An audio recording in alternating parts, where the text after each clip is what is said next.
Vi er tilbake igjen. Endelig er sykkelsesongen her. Dette har vi ventet lenge på. Dette er vel kanskje den første ordentlige vloggen jeg har på denne kanalen her. Jeg prøver å holde fokuset på turer og stier og sånne ting. Men jeg har kjøpt meg den doningen her. Ok, nå er vi på Ulsteinvik.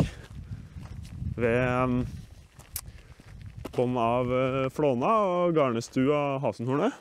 Her har vi vært før et par ganger. Altså kjøpt meg en ny sykkel. En Transition Sentinel NX Carbon.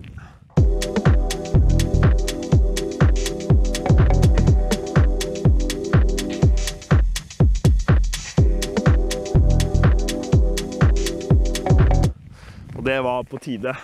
Den gule sykkelen min er ganske rå. Jeg følte at den var litt for liten for meg, selv om den er XL. Den nye sykkelen min, som er en Sentinel Large, den føler jeg passer bedre. Selv om den er, hva skal man si, en størrelse mindre, da, så er den fortsatt større. Og det er jo interessant, med tanke på dagens utvikling i sykkelprodukt. Jeg kan jo begynne med å fortelle litt om hvem jeg er, for jeg har jo ikke introdusert meg selv til denne kanalen i det hele tatt. Jeg heter da Markus, og jeg kommer fra Skien i Telemark. Der har jeg bodd mesteparten av livet mitt. De siste 5 årene så har jeg da studert. Så jeg har gått fornybar energi i Sogndal, og så har jeg studert bachelorgrad i PR og kommunikasjon som jeg går nå. Og nå har jeg altså da 2 måneder igjen. Nei, ikke det engang. 1 måned igjen til den bachelorgraden skal leveres. Og da er jeg ferdig. En del av dette bachelorløpet har vært at jeg skal ut i praksis. Så da har jeg klart å få meg praksisplass i Lofoten Film Collective, som er et produksjonsselskap i Lofoten, i Kabelvåg. Der har jeg nå klart å skaffe meg heltidsjobb. Og det kommer til å bli en kul fremtid, tror jeg. Kunne jobbe med dokumentarer om masse forskjellige ting. Så sitter jeg der og klipper og color grader. Jeg synes det er veldig artig. Men da får jeg også muligheten til å sykle litt. Og jeg vet at Lofoten er jo blant de tøffeste stedene i Norge med tanke på natur. Og jeg tror det er mye uutforsket natur som kan sykles. Jeg skal se når jeg kommer opp dit om det går an å erobre noen av de store fjellene der oppe. Det jeg har gjort den vinteren her, det er å stå litt på ski.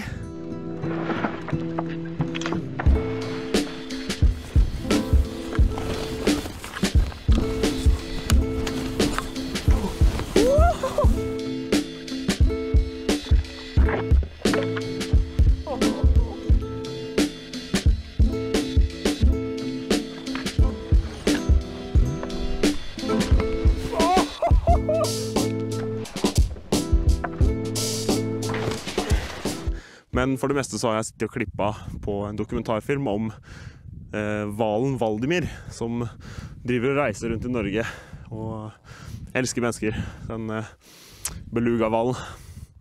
Så den har jeg brukt de siste 1,5 månedene på å jobbe med, og skal bruke neste halvår også. Så jeg har fått et stort prosjekt på mine hender, som muligens blir plukket opp av Netflix. Så det tror jeg kan bli veldig kult. Men nå har jeg 2 måneder igjen før jeg skal opp dit. Og da har jeg muligheten til å lage litt små snutter her og der. Da skal jeg starte nå med en liten dag i dag, hvor vi skal sykle på Hasenhornet i Ulsteinvik. Men nå tenker jeg det er på tide å starte på den turen her. Vi er snart oppe. Vi ses på toppen. Hasenhornet og hele Ulsteinvik. Wow. Jeg har investert i et nytt kamerasetup.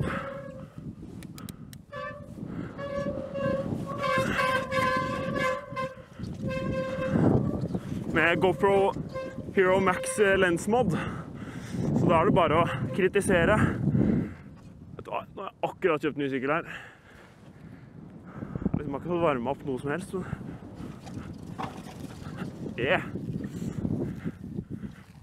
Oi.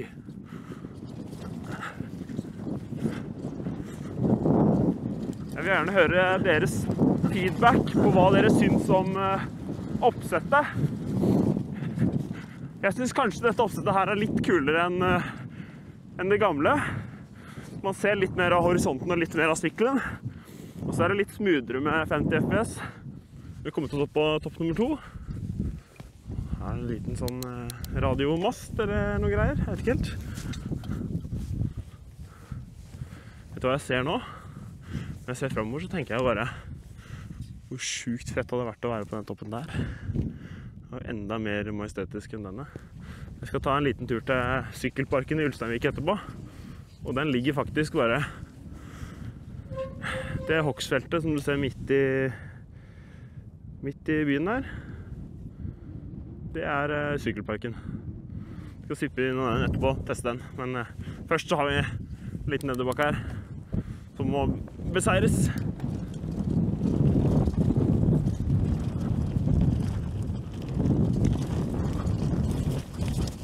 Oi!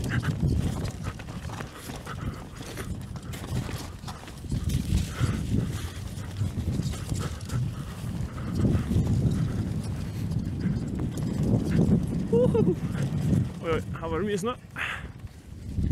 Jeg synes i hvert fall at den nye vinkelen kan være veldig kul, men av og til i svinger og sånt, så har den litt sånn merkelig bevegelse med stabiliseringa. Det føles nesten ut som hodet på en måte bøyer seg motsatt vei av det videoen gjør. Så dere får si fra i kommentarfeltet hva dere syns. Om det nye setupet er bedre. Jeg synes i hvert fall det, men jeg liker å ha motsigende meninger også. Jeg vil jo vise frem Norge på den måten dere synes er finest å se på. Det er i hvert fall målet mitt med de videoene her.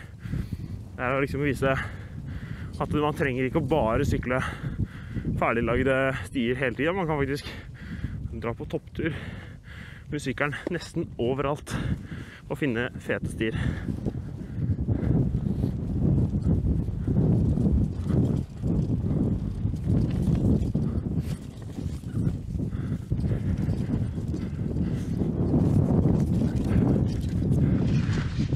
Jeg tenker jo nå, jeg har jo egentlig ikke planlagt det, men jeg fikk jo litt lyst da, til å dra opp dit. Det ser ut som det går 2 veier opp dit. En der borte, og en der. Jeg tror jeg tar den her, ja. Så kan jeg se på toppen der om jeg gidder å stikke bort. Helt bort til den neste fjellet. Det er viktig å kose seg litt ekstra på tur når man først har muligheten til det. Jeg har akkurat vært hos tannlegen, men jeg tenkte likevel. Litt av Kvikk Lunsj melkesjokolade, det er en viktig del av livet mitt. Så litt sjokolade, litt brødskive med litt pepperoni. Og så turer jeg oppover. Her er det ikke lett, altså. Sykler på huet og tau.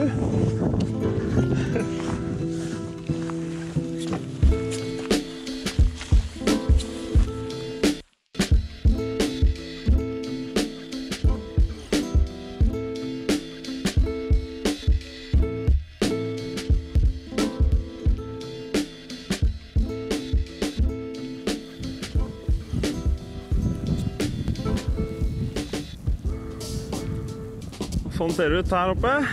Selvfølgelig begynte det å regne igjen når jeg kom på toppen. Utrolig typisk. Nå skal vi ned her, og der er det veldig mye eksponert fjell. Du har en bratt side på høyre siden som det går så langt ned at du dør hvis du faller. Så det er ikke vits å tenke på en gang. Skal prøve å ta litt alternative ruter og kjøre forsiktig.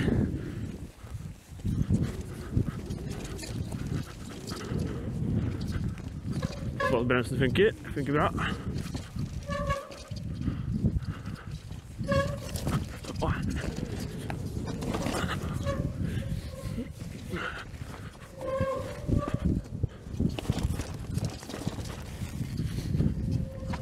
Her har jeg ikke skautet noen linjer ennå, men jeg tar det litt som det kommer.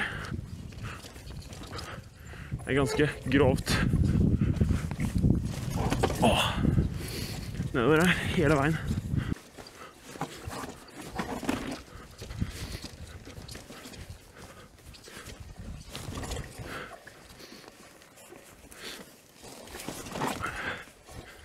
her begynner å bli skummelt.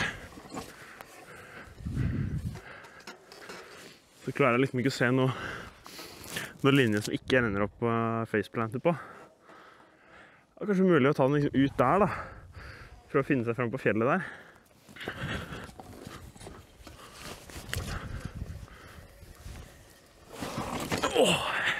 Jeg står ikke noe fot nedi. Jeg tar den ut her. Se om jeg kommer meg ut på. Det var jo meget glatt det fjellet der da, men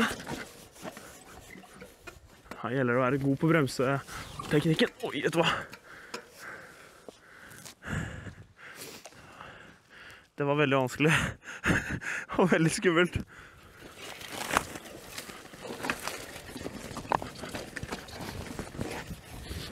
Men det er jo voldsomt glatt det fjellet her da. Det kunne vært litt tørre. Og det yrer. Sånn, du ser ikke at det regner, men det yrer. Så da blir automatisk alt litt glattere altså.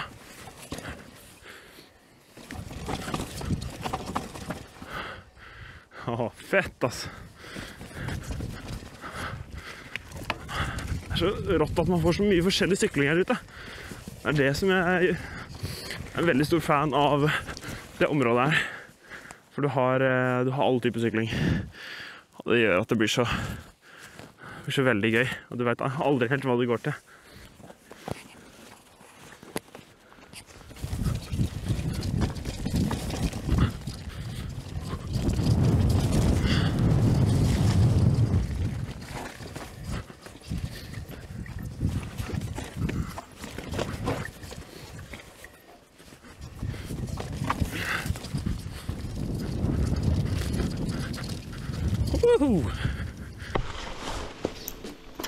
Ok, da var det videre til Ulsteinvik sykkelpark.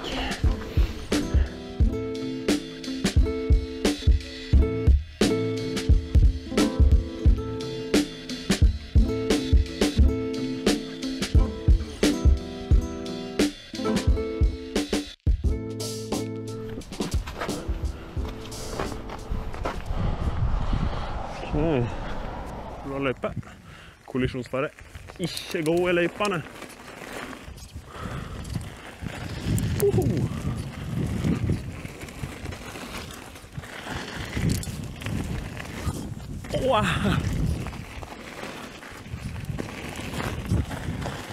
Man får litt mye fart da.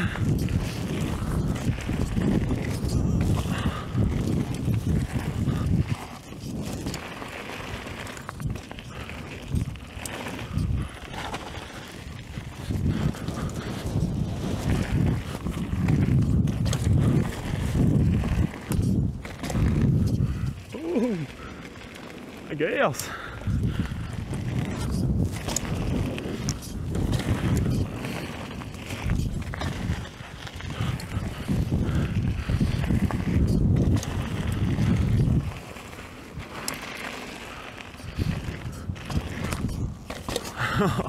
Der skal du pumpe litt for å få fart.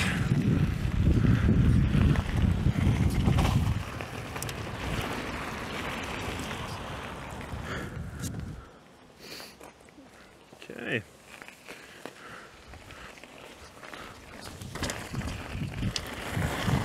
Nei.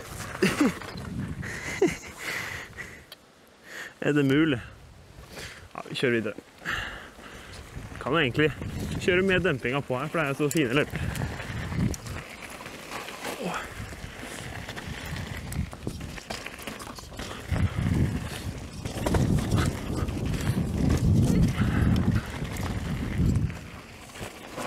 Tight.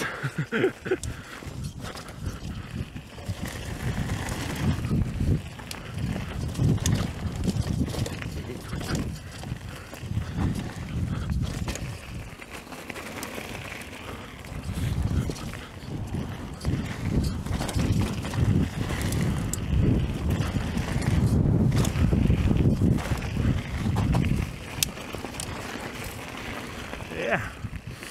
Fett da. Jeg så ikke helt den svarte løypa, men jeg fant et Strava-segment som så ganske kult ut. Jeg har ikke orket å gå helt til topps, for Jeg er tom for mat og vann. Nå skal jeg nyte den utsikten her og cruise ned.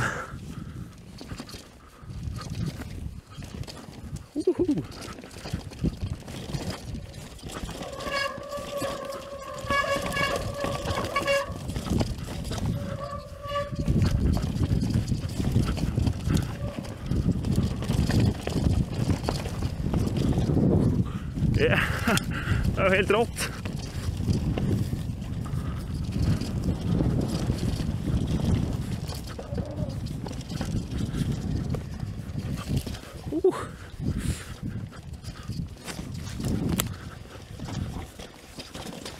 Lite hjemmeparti akkurat her.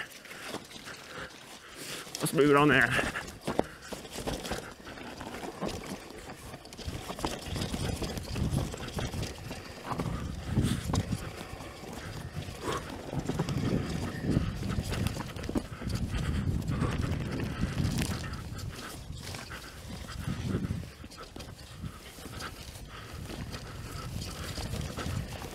Oi, der gikk stien der. Det er litt vanskelig å se akkurat her hvor den går, men... wow. Der var den. En del trær som har falt der, så vi får en ganske sånn dramatisk skog. Åh, det var trangt! Hjelpe meg!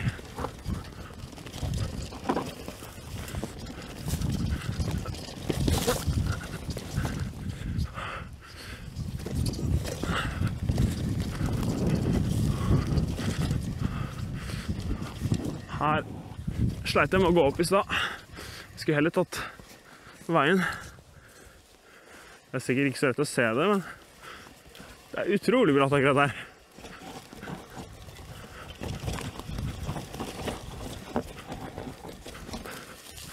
Juhu! Åh! Gå bare rett ned. Ok, her er det tight. Åh! Oh yeah! Oh yeah!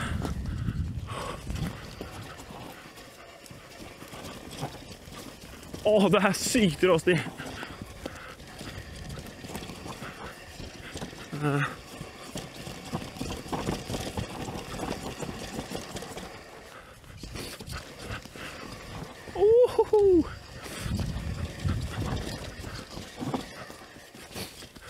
Åh, det var den beste i dag, ass. Oi. Haha. Ulsteinvik, ja. Nydelig plass.